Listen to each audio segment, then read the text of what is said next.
Mr. Pradeep Guha, Chairperson, AFA, Mr. Madhukar Kamath, Chairman of the Organizing Committee, distinguished delegates. A really big welcome to all the international delegates from 25 countries, I'm told, and to all my Indian friends on behalf of the Government of India. I'm very happy to be a part of your Asia conference. I'm afraid I cannot say that I would like to be a member of AdAsia because of the job I happen to be doing at the moment. But if anybody was to take my opinion on what I would like to be after all these years of experience of living, I would like to say somewhere near the advertising world. I'm happy to be a part of your conference, therefore. All of you are such highly innovative and skilled people.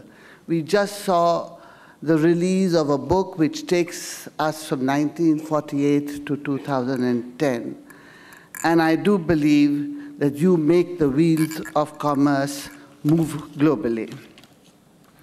Your theme for this conference, uncertainty, the only certainty, makes me feel that I'm quite qualified to do the inaugural honors. With over 40 years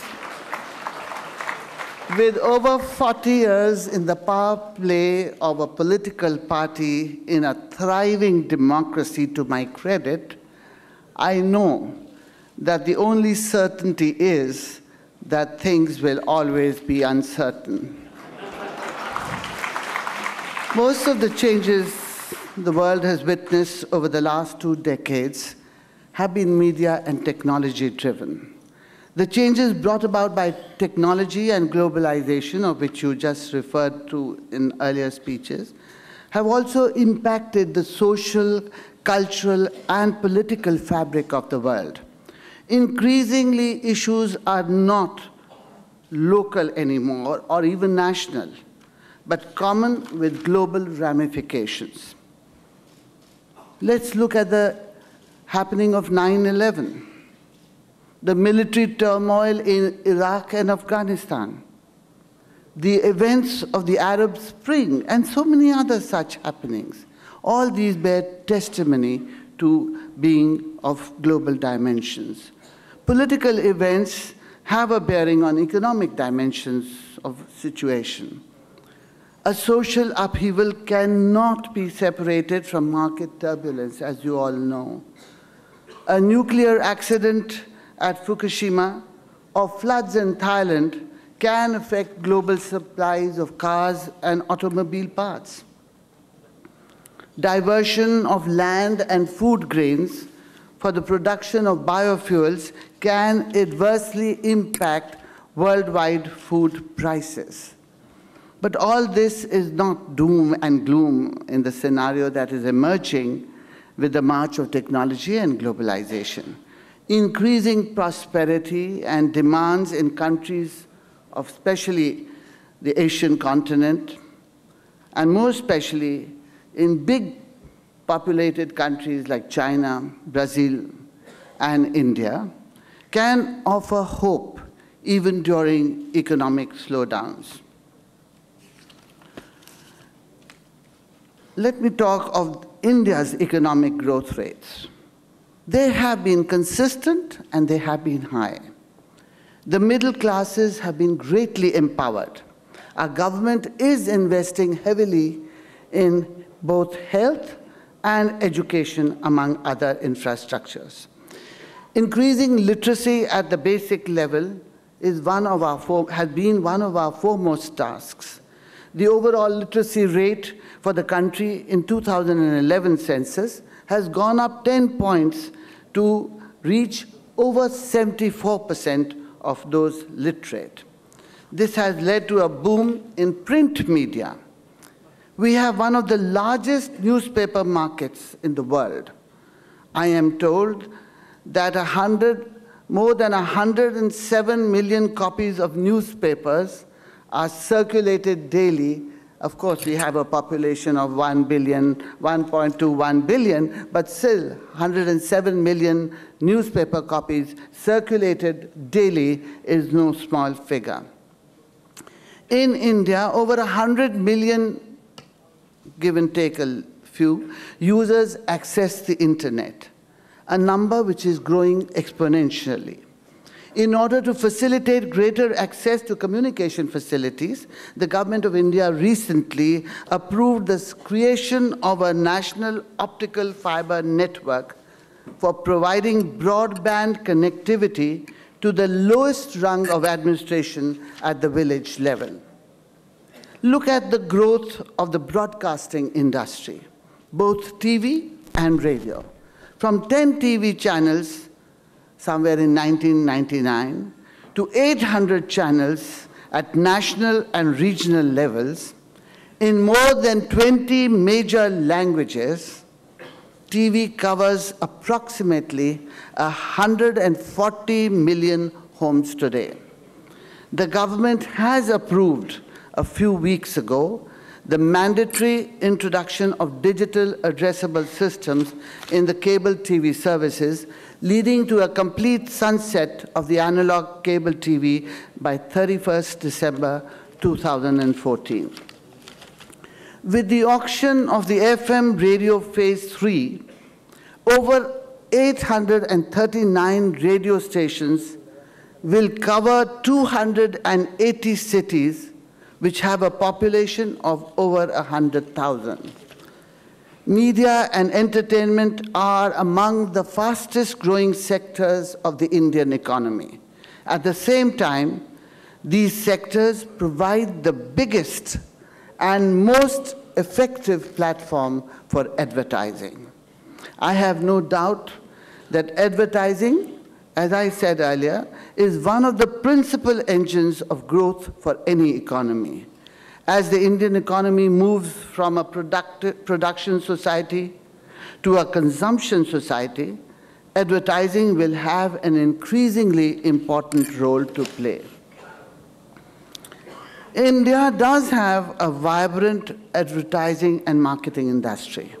I'm told that the advertising market in India has grown from under 10,000 crores to what was just mentioned, 30,000 crore rupees in the last 10 years, a growth rate which I'm sure many countries would envy. Your Goa festival, which is annually held for the last several years, attracts around 3,000 delegates and has become a landmark event for advertisers in this part of the world.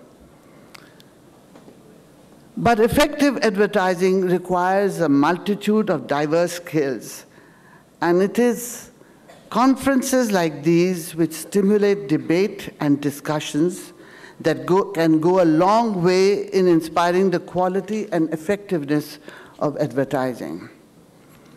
My government is itself a large advertiser, we think so, through the Directorate of Advertising and Visual Publicity.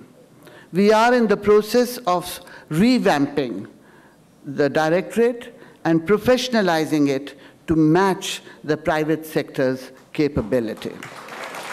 Our Bharat Nirman program campaigns, which are the flagship programs of the Government of India, and as you just mentioned, our earlier campaigns of Incredible India, both nationally and internationally, created their own ripples. I am also told, and I know in the last 2 years, that measurement, the TRPs, are critical to the growth of advertising.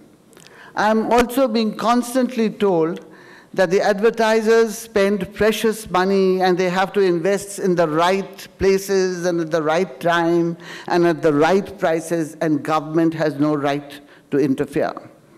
That's true. But media measurement systems in readership as well as TV ratings need to be robust and reflective of the country's demographic realities and its socio-cultural and economic diversities, and therefore need to be constantly assessed and upgraded by the industry itself. My government is committed to the freedom of the press. I'm glad the broadcast industry has set up self-regulatory mechanisms to address viewer complaints and to take corrective steps. Advertising is an integral part of the freedom of expression. It is impossible in a democracy to separate the freedom of publishing or broadcasting news, opinions, or entertainment from the freedom of advertising. Advertising is a powerful tool, no doubt, but it also has to be used with sensitivity and responsibility. The consumer's interest is paramount, especially when the consumer is getting empowered increasingly.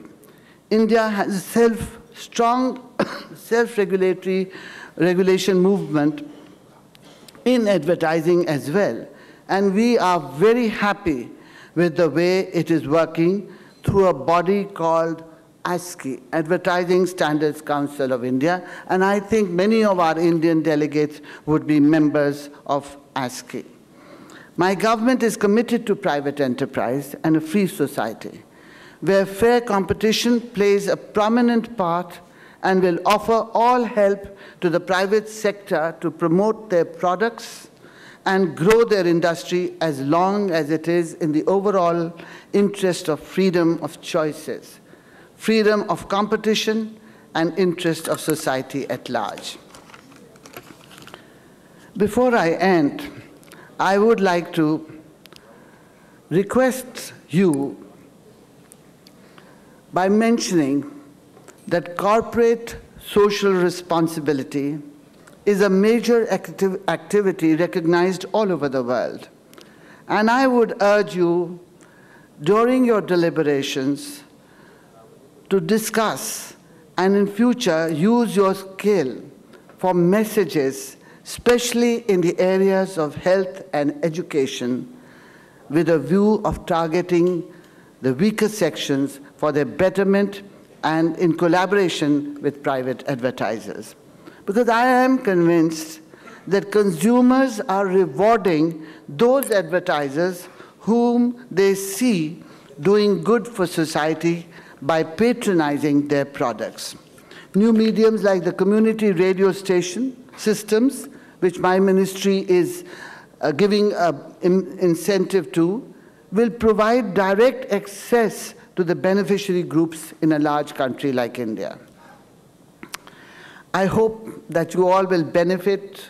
I was going through the program, very impressive, and I hope you all will benefit from the 20-odd interactive sessions over the next 3 days of this Congress.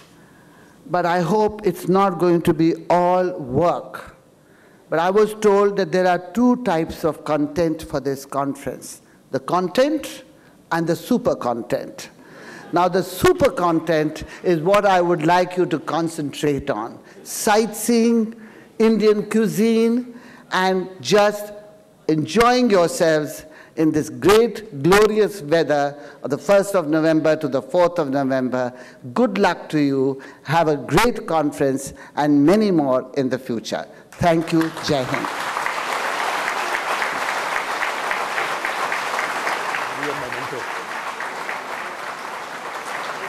Thank you, Ms. Soni. If you could please stand. Thank you, Madhukar. Could we please have the token of appreciation brought out on stage?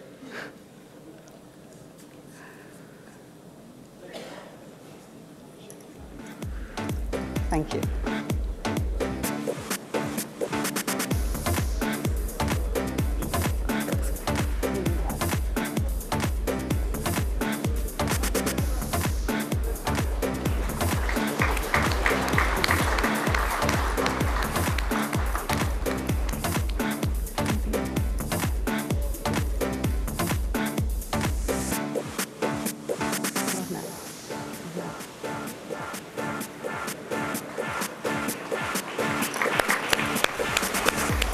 That's beautiful.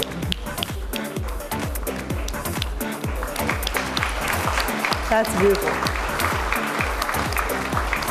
Thank you, ma'am. Thank you, Madhukar.